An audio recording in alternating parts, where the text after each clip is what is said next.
तो Realme का एक है ना सीक्रेट तगड़ा गेमिंग फोन आने वाला है जो मुझे एक्सेस करने का मौका मिल रहा है, वो भी डायरेक्ट Realme फैक्ट्री।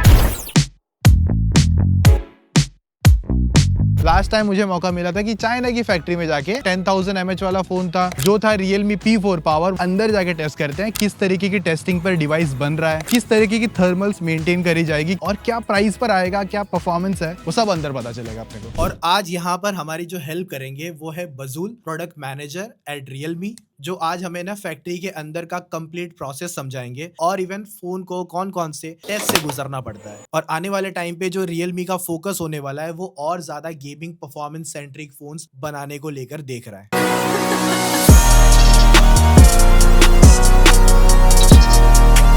भाई सेटअप रेडी, VIP वर्कर। यहाँ पर हम टेस्ट देखने जा रहे हैं। ये रहा वो डिवाइस। ये Realme की वो फैसिलिटी है जहाँ पर डिस्प्ले पार्ट हो गया, कैमरा पार्ट हो गया और इवन जो सारी असेंबली है ना वो सब यहाँ पर होती है। ओवरऑल जो टेस्टिंग होती है, किस तरीके से हार्डवेयर को टेस्ट करा जाता है, सारी क्वालिटी चेक है। अब सबसे पहले स्टार्ट करते हैं डिस्प्ले एजिंग टेस्ट से। नाउ इस मशीन के अंदर जो आपने जो टेस्ट देखा ना, तो इसके अंदर आपको एक और चीज का पता चलता है, स्क्रीन एजिंग का। जिस मशीन में डिवाइसेस है ना 24 डेज के अंदर थे, तो जहां पर ये लंबा जब फोन चलते हैं, कंटिन्यूस चलते हैं। और इस टेस्टिंग के अंदर सबसे हार्डकोर चीज तो ये होती है, ये जो मशीन है ना, मतलब टेम्परेचर को बढ़ाती भी है, 60 डिग्री तक लेके जाती है और उसके बाद में टेम्परेचर को माइनस पर भी लेकर आती है, इवन बहुत ज्यादा ठंडा भी करते हैं फोन को। अब ये जो बॉक्स अगर आप देख रहे हो ना, तो इस पर है ना हल्की हल्की जो आपको ब्लैक टेप देखने मिल रही होगी, छोटे छोटे वायर्स है। फॉर एग्जाम्पल यहाँ पे रील्स चल रही है, कभी हमने यूट्यूब पे वीडियो प्लेबैक करी और इवन कभी वीडियो रिकॉर्डिंग चालू करते हैं। तो अलग अलग सिनेरियो में जब फोन चलता है तो वहां पर आपका फोन लोड लेगा और लोड लेने पे खास करके अगर मैं कहूंगा वीडियो रिकॉर्डिंग वाला सेशन पे किस एरिया में ज्यादा डिवाइस गर्म होता है, कहाँ, वो सारा यहाँ पर एनालाइज करा जाता है और इसकी सारी रीडिंग आप इस मॉनिटर में चेकआउट कर सकते हो। इवन रूम का टेम्परेचर अगर आप देख सकते हो।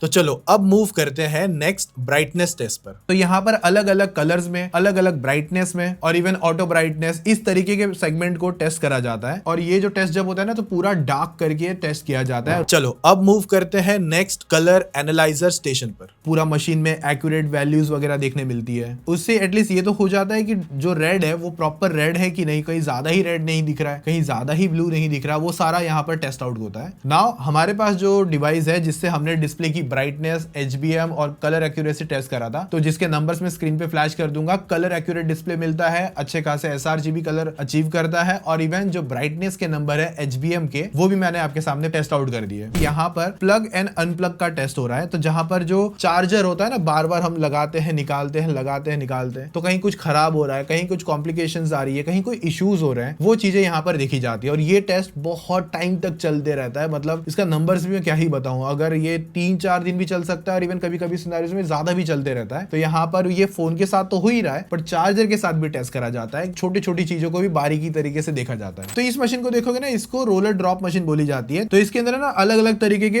रोटेशनल ड्रॉप्स है, कोई 1 मीटर है, 1.5 मीटर है, 2.5 मीटर तक भी आता है। तो यहाँ पर डिवाइस है ना इनसाइड मैंने डाल दिया था और ये रोलर को हमने लूप पे छोड़ दिया था। कुछ 18 से 20 बार ये कंटिन्यूस लूप हो रहा था, अब मतलब घूमे ही जा रहा था फोन। आप आवाज भी सुन सकते हो, धाम धाम आवाज आ रही है। तो अंदर जो साइड के फ्रेम्स है वो टूट रहे हैं, नहीं हो रहे हैं, कुछ प्रॉब्लम आ रही है, तो वो यहाँ पर चेक करते हैं। फिर नेक्स्ट स्टील बॉल टेस्ट होता है। तो इसके ऊपर है ना एक 125 ग्राम का एक स्टील बॉल है जो कि लिटरली हैवी है, अच्छा खासा। और इसके ना अलग अलग कंपोनेंट्स हैं, जहां पर कभी कैमरा मॉड्यूल के सामने जो PCB है वहां पर बॉल को ड्रॉप करके देखा गया। सर्टेन हाइट पर जाने के बाद में कोई अगर इस पे हैवी मटेरियल ड्रॉप होता है तो क्या PCB काम करना बंद कर दे रहा है या कोई इशू अलग से निकाल के दे रहा है। और भाई काफी ज्यादा तगड़ी आवाज आ रही थी जब वो बॉल इस एरिया पे गिरता है तब। और यहाँ पर ड्रॉप टेस्ट हो रहा था, वो भी मैंने जब टेस्ट करवाया था वो तो पीछे से करवा रहे थे। मैंने बोला स्क्रीन की तरफ डाल के करो ताकि जब डायरेक्ट एकदम जोर से बजे तो पता चले कि क्या हुआ। तो जब फोन नीचे जाता है कंक्रीट पर, जब वो जोर से आवाज आती है ना, फिर पता चलता है कि कुछ हुआ कि नहीं। तो हमने जब बाहर निकाल के देखा, डिस्प्ले परफेक्टली अभी भी सेम देखने मिलता है। देखो अब यहाँ पर हम क्या करने वाले हैं, IPX8 वाटर रेजिस्टेंट टेस्ट देखेंगे। सबसे पहले जो 2 डिवाइसेस हमको दिए गए थे, तो इनका हम वेट मेजर कर लेते हैं और उसके बाद डिवाइस को बास्केट में प्लेस करेंगे। फिर ये ना टैंक में जाएगा जो 1.5 और 2 मीटर तक की डेप्थ लेकर आता है। इतना लोअर हम डिवाइस को लेके जाएंगे और यहाँ पर 30 मिनट तक के लिए इसको हम कंटिन्यूस ऐसे ही छोड़ देंगे। चलो टाइमर भी लगा दिया है। अब हम आधे घंटे बाद में आएंगे, वेट में भी कुछ चेंजेस आता है कि नहीं आता, और यही सबसे इंपॉर्टेंट पार्ट है जो मैं आपको आगे डिटेल में बताऊंगा। तो तब तक चलो मूव करते हैं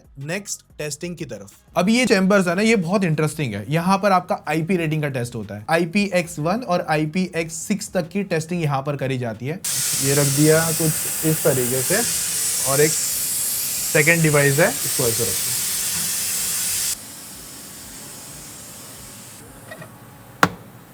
तो इसमें ना एक रेन इन्वायरमेंट हो गया, हाई प्रेशर जेट हो गया, थोड़ा सा पानी प्रेशर वगैरह, अलग अलग एंगल से आप सीधा भी रख के टेस्ट कर सकते हो, साइड में, पोर्ट्स की तरफ से, मल्टी एंगल पे हमने इसको टेस्ट करा था। 10 मिनट कंप्लीट हो चुके हैं। ये लो भाई, तो देखो 10 मिनट के बाद में तो ये टच वगैरह देखते हो तो प्रॉपरली, और इवन मेरे हाथ भी गिले हैं तो वो भी प्रॉपरली मल्टी जेस्चर सपोर्ट कर रहे हैं। और सेम ये सेकंड डिवाइस था, और यहाँ पे भी देखोगे तो टच वगैरह आपका डन। तो ये वाला जो चैम्बर है ना, इसमें डस्ट टेस्ट होता है।